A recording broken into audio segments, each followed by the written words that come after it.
Bonjour tout le monde, je suis ravi de vous retrouver aujourd'hui pour une nouvelle vidéo. Je vais, dans une série de vidéos, vous expliquer certains concepts à propos de la conformité. La conformité, c'est un sous-ensemble de la sécurité informatique.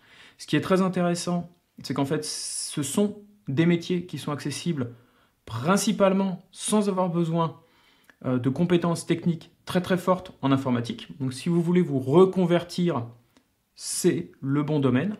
Je vais vous montrer sur le site de l'École de guerre économique qui avait publié une cartographie des métiers de la cybersécurité, en 2020 déjà, mais ça n'a pas tellement changé. Eh bien, c'est tout ce qui va se retrouver ici, pilotage, organisation et gestion des risques. Donc, vous avez ce genre de choses-là, tout en bleu, conseil, audit, expertise, voilà, c'est des domaines qui sont là. Et donc, la réglementation dont je veux vous parler dans cette série de vidéos qui va venir, c'est pour ça que je vous conseille de vous abonner pour ne pas rater les suivantes, eh bien, je pense que c'est quelque chose qui va très fortement vous intéresser. Déjà, 1, si vous êtes dans ce domaine-là, parce que c'est des choses que vous devez savoir.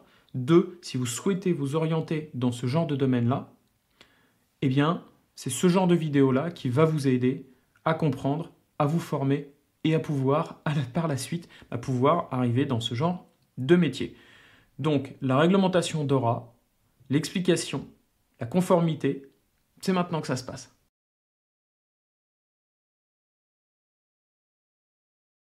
DORA, déjà, qu'est-ce que ça veut dire? C'est pas l'exploratrice et c'est pas les metrics DevOps. En fait, DORA, ça veut dire Digital Operational Resilience Act. Donc, c'est quelque chose qui a attrait à la résilience opérationnelle du numérique. C'est une position qui a été prise par l'Union européenne en 2022, novembre 2022 de mémoire, qui a commencé à devoir être appliquée en janvier 2023, et elle doit être mise en place dans toutes les institutions financières en janvier 2025. Ok, une fois qu'on s'est dit ça, ça veut dire que c'est un planning qui est super serré. Et qu'est-ce que ça demande? En fait, je vais vous lire certains articles que j'ai vus là-dessus. De toute façon, personne ne connaît ça de mémoire, donc on va s'appuyer sur des articles. DORA, ça fait partie d'un paquet financier numérique à l'échelle de l'Union européenne qui vise à garantir que le secteur financier puisse tirer parti des possibilités offertes par la technologie et l'innovation tout en atténuant les nouveaux risques associés.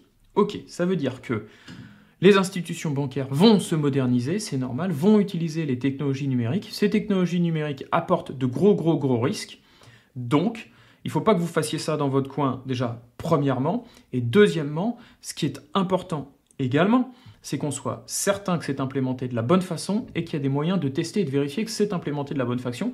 Et que si tu as un problème de sécurité, tu seras capable de revenir sur incident, la fameuse résilience. Ce qui est important à comprendre, c'est que cette réglementation qui est mondiale va venir rationaliser le paysage réglementaire.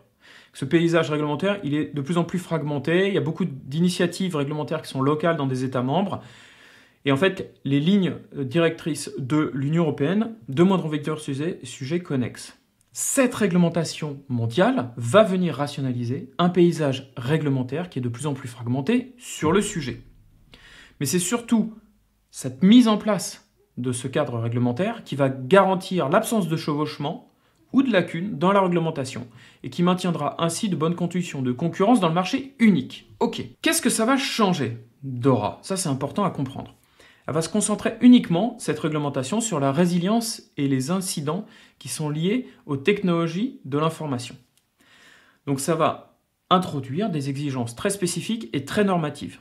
On se souvient qui est concerné par la nouvelle réglementation DORA? Bien, elle s'applique à un très large éventail d'entités financières, donc ok, les établissements de crédit, les entreprises d'investissement, les établissements de paiement, les établissements de monnaie électronique, etc., mais aussi, et c'est là que c'est intéressant, les prestataires de services informatiques qui opèrent au sein de l'Union européenne dans les services financiers. Donc finalement, si tu es une boîte qui à un moment bosse pour cet éventail d'entités financières de l'Union européenne, eh bien tu vas devoir aussi être compliant avec la réglementation DORA. Tu vas devoir suivre en fait tout ce qu'on va demander dans la réglementation DORA. Donc si tu es une PME, une grosse entreprise, une petite, il va falloir aussi en fait qu'ils implémentent cette norme-là. Et ça, très sincèrement, je pense que ça ne va pas être facile pour certaines entreprises. DORA, et alors là pour le coup c'est clé dans cette vidéo, et c'est là qu'il faut ouvrir les oreilles et bien chercher à comprendre ce qui se passe. Il y a des exigences qui vont s'articuler autour de 5 piliers. Si vous avez une seule chose à retenir de cette vidéo, c'est maintenant que ça se passe. Le règlement DORA, il identifie et propose des exigences relatives à 5 piliers essentiels de la résilience opérationnelle numérique que les institutions financières doivent mettre en œuvre. Et on n'oublie pas, par rapport à ce qu'on a dit juste avant, les institutions financières et tous les tiers qui travaillent pour des institutions financières de près ou de loin. Il faut le garder en tête finalement. Quels sont ces 5 piliers à appréhender pour encadrer la résilience opérationnelle numérique? Les piliers, les voilà. La gestion des risques, les rapports d'incidents, les tests de résilience opérationnelle numérique, la gestion des risques liés aux tiers, et enfin le partage d'informations et de renseignements. Ok, voilà les 5. Qu'est-ce que ça veut dire dans le détail? Eh bien, les entités financières doivent disposer d'un dispositif de gestion des risques liés aux technologies d'information qui soit solide, complet et bien documenté. C'est en gros un Disaster Recovery Plan que tu actives en fonction des risques que tu as identifiés. Ça va permettre de parer à ces risques de manière rapide, exhaustive et de garantir un haut niveau de résilience opérationnelle numérique. L'idée, c'est ça. J'ai un problème, je sais quand est-ce qu'il faut que j'active mon plan de récupération, plan de résilience opérationnelle, mon Disaster Recovery Plan, vous appelez ça comme vous voulez. Et une fois que je sais quand est-ce qu'il faut que je l'active, boum, je sais ce qu'il faut que je fasse et comment il faut que je puisse dérouler pour revenir sur un incident. Ce dispositif de gestion des risques, être intégré au dispositif global de gestion des risques, c'est de la résilience. Mais là, on s'appuie sur une stratégie de résilience opérationnelle numérique qui va définir les modalités de mise en œuvre de ce dispositif. Et on n'oublie jamais, il doit être amélioré en permanence sur la base des enseignements tirés de la mise en œuvre et du suivi. Si je fais un test de DRP, de Disaster Recovery Plan, tous les ans, je dois apprendre de mes erreurs et améliorer mon DRP. Ce genre de documents, c'est des documents qui vivent et il faut les améliorer et, en fonction de l'évolution de mon système d'information. Le deuxième point, on s'en souvient, c'est la gestion et le reporting des incidents autour des technologies d'information et des cybermenaces. Ça, c'est vraiment cœur du règlement DORA, comme vous pouvez le voir, c'est l'harmonisation de la notification des incidents qui sont liés aux technologies d'information. C'est un enjeu majeur. Pourquoi? Parce que ça permet de réagir plus rapidement aux cybermenaces et surtout, ça permet de mieux comprendre l'évolution du paysage des cybermenaces et ce qu'emploient les cybercriminels comme méthode pour essayer de faire tomber nos institutions financières, voire juste de tirer de l'argent, cybercriminalité. Donc en fait, avec ce pilier-là, donc le deuxième pilier, les entités financières doivent définir et mettre en œuvre un processus de gestion des incidents afin de détecter, gérer et notifier ces incidents. Donc, il va falloir que vous mettiez en place des outils et des process pour enregistrer et classer tous les incidents et être capable, en cas de demande des institutions de l'Union européenne, ce qui s'est passé, il faut pouvoir enregistrer et classer.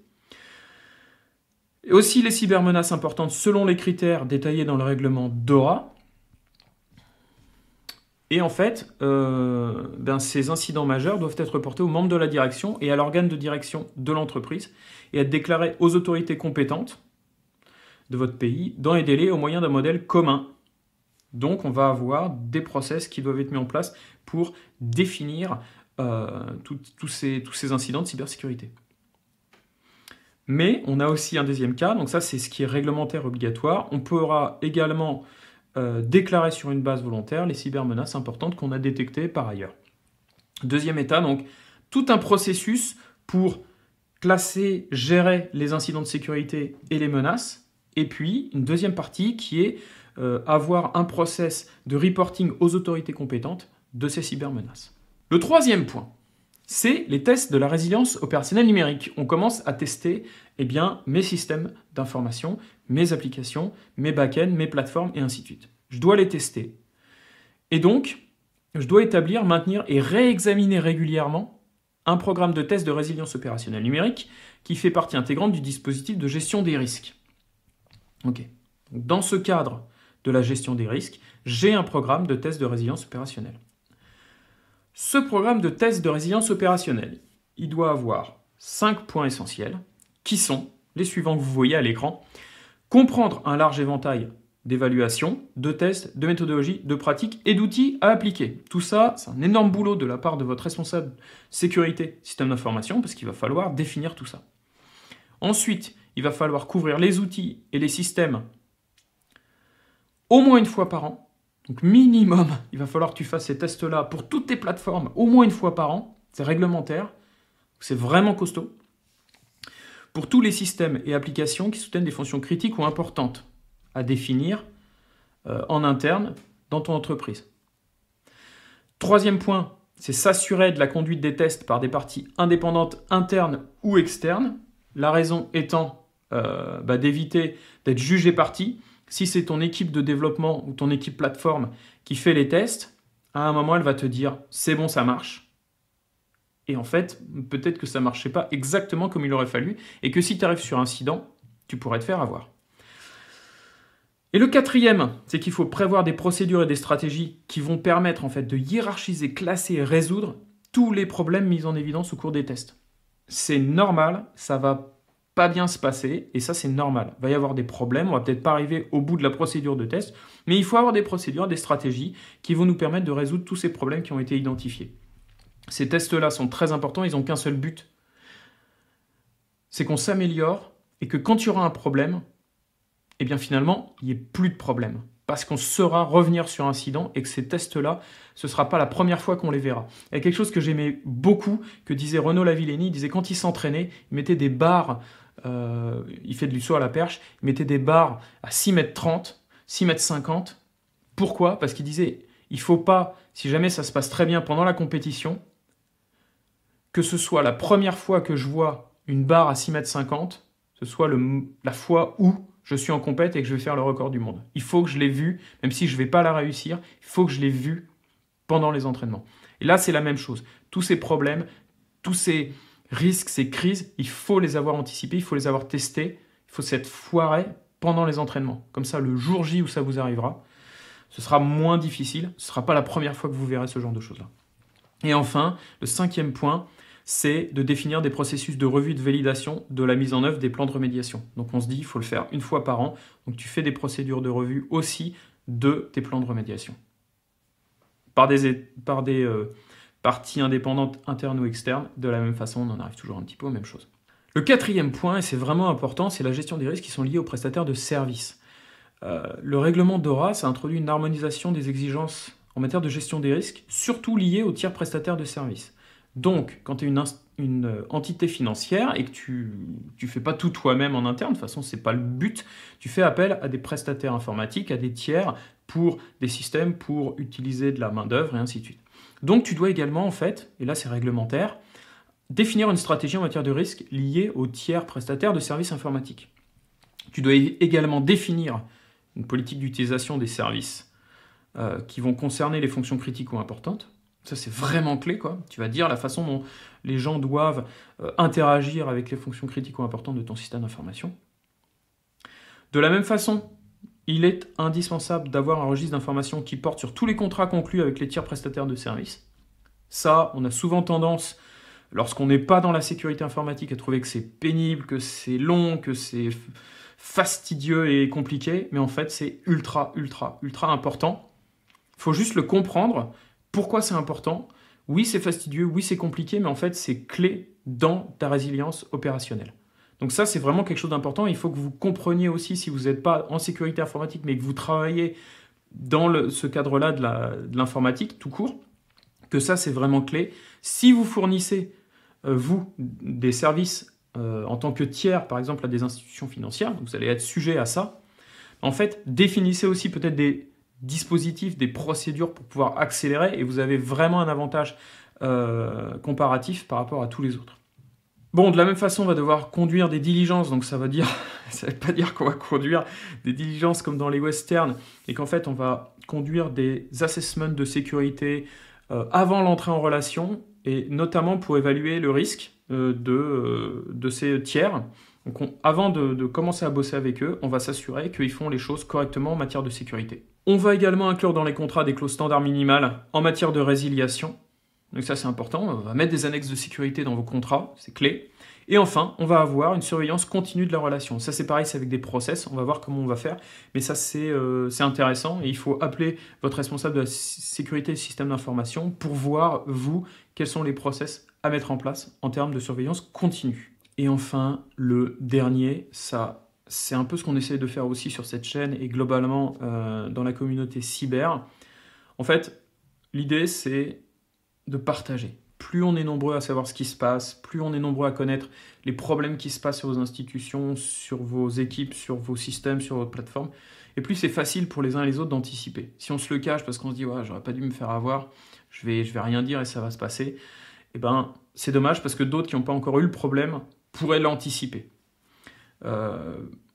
Plus on partage, plus on est fort les uns avec les autres. C'est là que c'est clé et c'est là que c'est important. Donc en fait, ce règlement DORA, il encourage les entités financières à partager les renseignements et les informations sur les cybermenaces au sein de communautés d'entités financières de confiance. On va faire en gros des clubs, des groupes de gens de confiance où on va se dire ce qui nous est arrivé de bien ou de pas bien. Et ça va servir à sensibiliser aux cybermenaces, soutenir les capacités de défense, les techniques de détection des menaces et les stratégies d'atténuation. On va pouvoir faire des rétex en fait. Et ainsi, notre secteur financier, il sera bien plus résilient et c'est le but de toute cette réglementation DORA. Donc voilà, avec ces 5 finalement piliers que vous devez appréhender et anticiper pour encadrer la résilience opérationnelle numérique. Vous devez le faire si vous êtes dans une institution financière, mais finalement c'est un super cadre et c'est très clair et ça a été très bien pensé, il est vraiment bien fait.